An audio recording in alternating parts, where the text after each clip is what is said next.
कहते हैं, गुरु कबीर का बाजे डंका तो भूत प्रेत सब भागे लंका। हमारे गुरुदेव कल बता रहे थे कि भूत प्रेत क्या है, अंदर का विकार है, उसको भगाने के लिए ठीक से डंका बजाइए। सदगुरु कबीर साहेब की जय, सदगुरु अभिलाष साहेब की जय।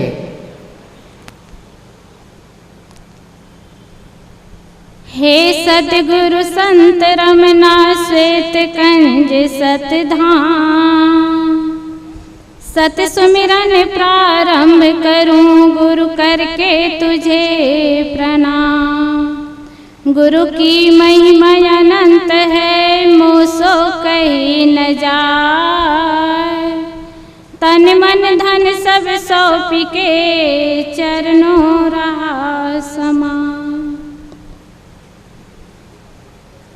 ज्ञान मूर्ति देवस्वरूप मंचासीन परम पूज्य गुरुदेव जी, मेरे आध्यात्मिक जीवन के पोषक परम वंदनीय संत समाज, साध्वी समाज, निर्चिर विवेकी परम सम्माननीय सत्संग प्रेमी सज्जनों, भक्तिमयी माताओं, सदगुरु कबीर साहब का प्रादुर्भाव उस समय हुआ जिस समय राजाओं, सामंतों, नवाबों एवं जमींदारों का दमन चक्र चल रहा था। पूरा मानवता त्रस्त थी। अतः भारत की अंतरात्मा किसी ऐसे त्राता को चाहती थी जो सभी संकुचित सीमाओं से परे हो, जो शाश्वत सत्य को बिना लाग लपेट के ज्यों का त्यों कह सके, जो सबका हो और सबसे भिन्न हो। उपर्युक्त संकट काल में भारतीय नभ पर एक ऐसा सितारा चमका जिसने अपने ज्ञान लोक से सबको आलोकित कर दिया, जिसे आज आप हम सब महान सम्राट सदगुरु श्री कबीर साहब के नाम से जानते हैं। कबीर का अर्थ ही होता है महान। अपने नाम के अनुरूप सदगुरु कबीर सचमुच महान थे। उसकी महत्ता को जितना कुछ कहा जाए सज्जनों वो कम ही है। आज सदगुरु कबीर साहब का पार्थिव शरीर नहीं है, किंतु अपने वांग्मय और यशा शरीर से वे आज भी जन जन के दिलों में जीवित है। आज उनकी अमर वाणी हर जगह गूंज रही है और सदगुरु कबीर साहब अंधविश्वास, चमत्कार, पाखंड ये सारी बातों को छिलके की भांति फेंक उतारे और उन्होंने कहा कि जीवन कुछ समय के लिए मिला हुआ है, कुछ पल के लिए मिला हुआ है, उसका हम सदुपयोग करें, क्योंकि दुनिया में हम हर समय रहने के लिए नहीं आए हैं, कुछ समय के लिए आए हैं। जैसे एक सुंदर मंच सजा हुआ है और इस मंच में संचालक साहब जिसको समय देते हैं वो मंच में आकर के अपना पाठ अदा करते हैं। वैसे ही संसार पे रंगमंच में हम सब कुछ समय के लिए आए हैं और संसार पे रंगमंच से जब इस संसार से चले जाएंगे तो लोग जो जैसे पाठ अदा करे रहते हैं, किए होते हैं, उसी को याद करते हैं। इसीलिए किसी ने कहा है, this world is a stage and we are actor and actress. संसार एक रंगमंच है और हम सब इस रंगमंच के अभिनेता और अभिनेत्री हैं। इसी पद में सदगुरु कबीर ने कहा है, मुआ है मर जाओगे मुए की बाजी ढोल, सपन सने ही जग भया सहीदानी रहेगो बोल। पहले के लोग चले गए हैं और हम भी जाएंगे, क्योंकि मृत्यु जीवन का परम सत्य है, इसको झुठलाया नहीं जाता। जाने के बाद लोग अच्छी और बुरी चर्चा करते हैं उनके कर्मों के माध्यम से। संसार तो सपने के प्रेमी बने हुए हैं और इसी में हम भूल जाते हैं। इसलिए कुछ पल के लिए आए हैं, कुछ समय के लिए आए हैं, अपने व्यवहार को सुंदर बनाएं, अपने कर्म को सुंदर बनाएं, क्योंकि किसी ने कहा है, कर्म तुम्हारे अच्छे हैं तो किस्मत तुम्हारी दासी है, धर्म तुम्हारे अच्छे हैं तो घर में मथुरा काशी है, कर्म धर्म दोनों अच्छे तो जीव बने अविनाशी है, और कर्म धर्म दोनों बिगड़े तो गले में यम की फांसी है। इसलिए कर्म और धर्म को जिन्होंने बना लिया उनका जीवन स्वर्ग से सुंदर ही नहीं शांतिमय बन गया। सदगुरु कबीर साहब इसी तरफ इंगित करते हैं कि जीवन में कर्म और धर्म को बनाएं। अपना परमार्थ का काम करे। जीवन तो सबको मिला हुआ है, लेकिन बनाना हमारे हाथ में होता है। जैसे मकान मालिक जब नया मकान बनाता है तो नया मकान बनाने से पहले वो नक्शा तैयार करता है, कितना कमरा बनाना है, कहाँ किचन बनाना है, किधर सेप्टिक बाथरूम बनाना है। नक्शा तैयार होने के बाद जब वो मकान बनाता है, सज्जनों, हमारा जीवन भी हमारे हाथ में है। जीवन की नक्शा हमको बनाना है कि हमको जीवन कैसे जीना है, जीवन की दिशा को किस तरह ले जाना है। वैसे जीवन तो सब जीते हैं, लेकिन सुखी जीवन जीने के लिए जब दिशा बदल जाती है तो दशा बदल जाती है।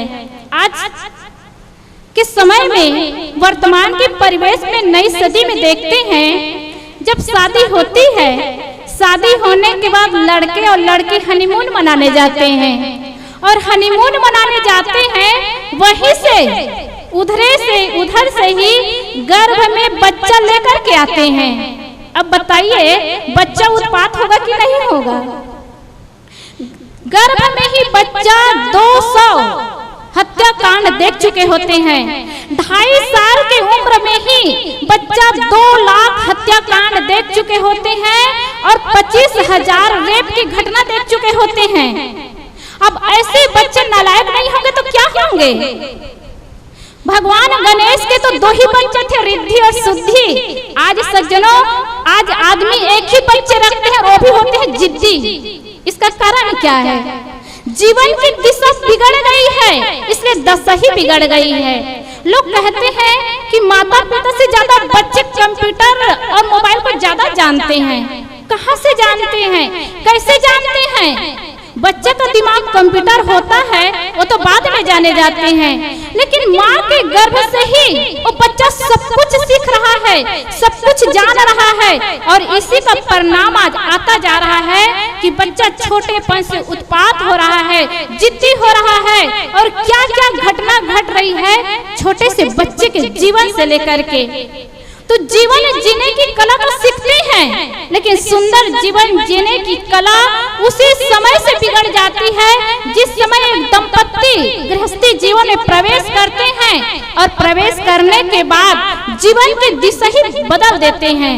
पहले गांव में स्कूल नहीं होता था तो गुरुकुल में पढ़ने जाते थे। गुरुकुल से पढ़ाई करने के बाद जब गृहस्थी जीवन में प्रवेश करते थे तो आशीर्वाद लेने के लिए संत गुरुजनों के पास जाते थे। और आज शादी होती है, स्कूल में तो केवल शिक्षा के लिए जाते हैं।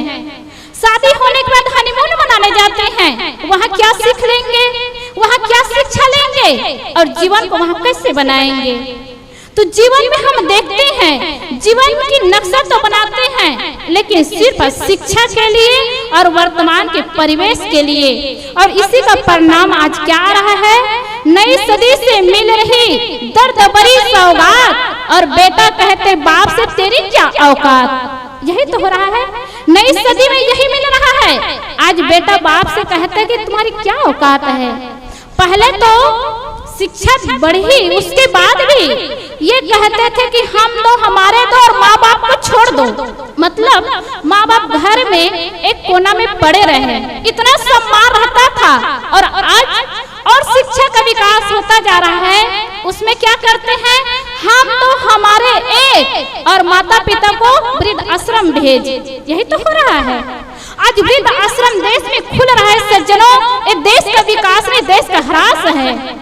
माता पिता कितने कष्ट से बच्चे को जन्म देते हैं, पालते हैं, पोसते हैं, योग्य बनाते हैं, लेकिन इतना योग्य बनाते, इतना लायक बनाते हैं कि बच्चा पढ़ लिख करके योग्य होकर के माता पिता को नालायक समझता है। कितने कष्ट से जन्म दिए हैं, पाले हैं, पोसे हैं, उसकी कीमत कहाँ समझ पाते हैं। जब एक माँ एक बच्चे को जन्म देती है तो बताते हैं कि कितना दर्द सहती है, जन्म और मृत्यु के बीच में रह करके वो बच्चे को जन्म देती है। वैज्ञानिक लोग कहते हैं मनुष्य जीवन में सिर्फ 45 यूनिट दर्द सहने की शक्ति होती है, लेकिन जब एक माँ एक बच्चे को जन्म देती तो 57 यूनिट दर्द सहती है। और 57 यूनिट दर्द कितना होता है? एक साथ 20 हड्डी के टूटने के समान। विचार करिए, भाई लोगों में ये तो एहसास है ना, एक हड्डी टूटे तो कितना दर्द होता है। 10 इंजेक्शन लगाएंगे, 10 दवाई खाएंगे, तब भी रात भर करहते रहेंगे। लेकिन ये माँ जब बच्चे को जन्म देती है तो एक साथ 20 हड्डी टूटने के समान दर्द सहती है, तब हम लोग को जन्म दी है। और यही बच्चे बड़े होकर के कहते तुमने मेरा किया क्या। तो जमाना बदल रहा है, शिक्षा का विकास हुआ, संस्कृति बदलती गई और जीवन विकृति में बढ़ता गया। और विकृति जीवन जीने वाले के जीवन में सुख नहीं आ सकता। सदगुरु कबीर साहब के जमाना में भी पानी ठंडा रहता था, आग गर्म होती थी। आज भी पानी ठंडा है और आज भी आग गर्म है। तो संस्कृति में जीवन जीने वाले पहले भी सुख से जीवन जिए और विकृति में जीवन जीने वाले पहले भी दुख में जीवन जिए। संस्कृति में जीवन जीने वाले आज भी सुख और शांति का जीवन जी रहे हैं सज्जनों, और विकृति में जीवन जीने वाले आज भी दुख और तकलीफ में जीवन जी रहे हैं। जीवन में सबके जीवन में दुख आता है, सबके जीवन में तकलीफ आती है, क्योंकि किसी ने कहा है ना, life is not a bed of रोसेस, it is full of thorns. जीवन गुलाब का बिछौना नहीं, कांटों से भरा हुआ है। जब गुलाब का फूल आता है तो पहले कांटों को पार करके तब आता है। वैसे जीवन में प्रतिकूलता आती है, सबके जीवन में आती है, लेकिन उसी प्रतिकूलता से जो टूट जाते हैं सज्जनों, वो बिखर जाते हैं और उसी प्रतिकूलता में जी लेते हैं और निखर जाते हैं। लोग जमाने को दोष देते हैं, जमाने दोष के कारण नहीं है। आज भी अच्छे से अच्छे लोग हैं, धर्मात्मा से धर्मात्मा लोग हैं, और आज भी बिगड़े से बिगड़े लोग हैं।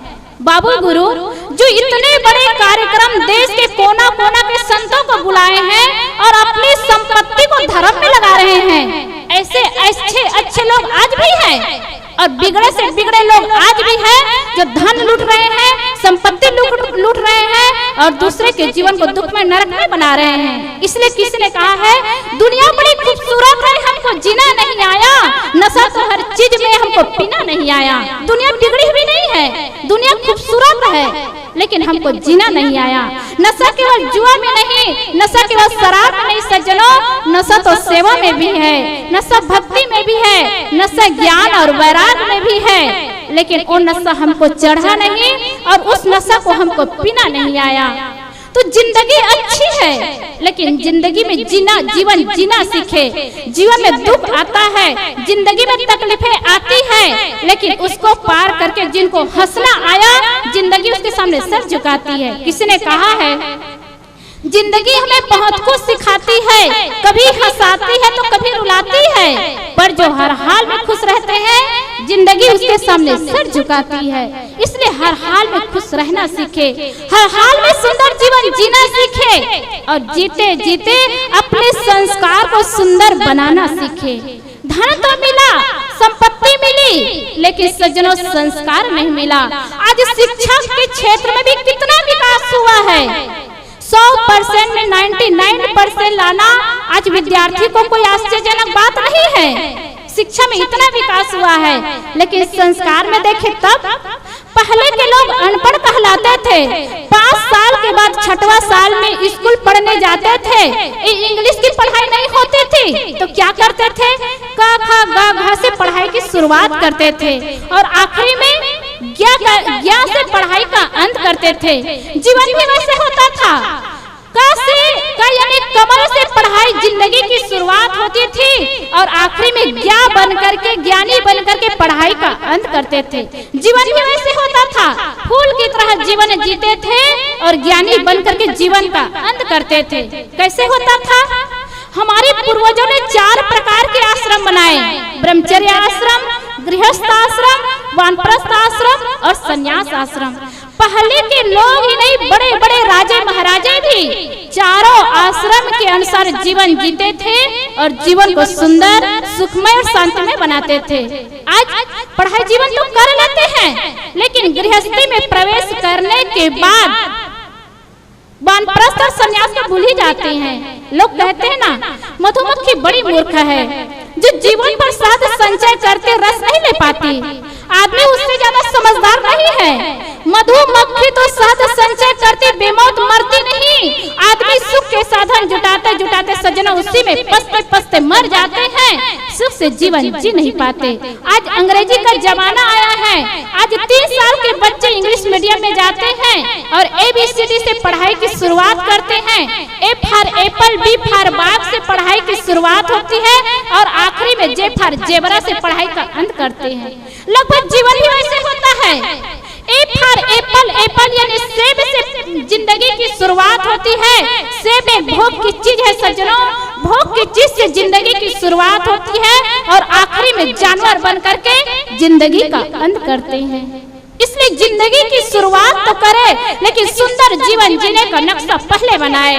तब देखिए जीवन सुंदर कैसे नहीं बनेगा, जीवन सुव्यवस्थित कैसे नहीं बनेगा, क्योंकि हमारा लक्ष्य ही अलग है ना।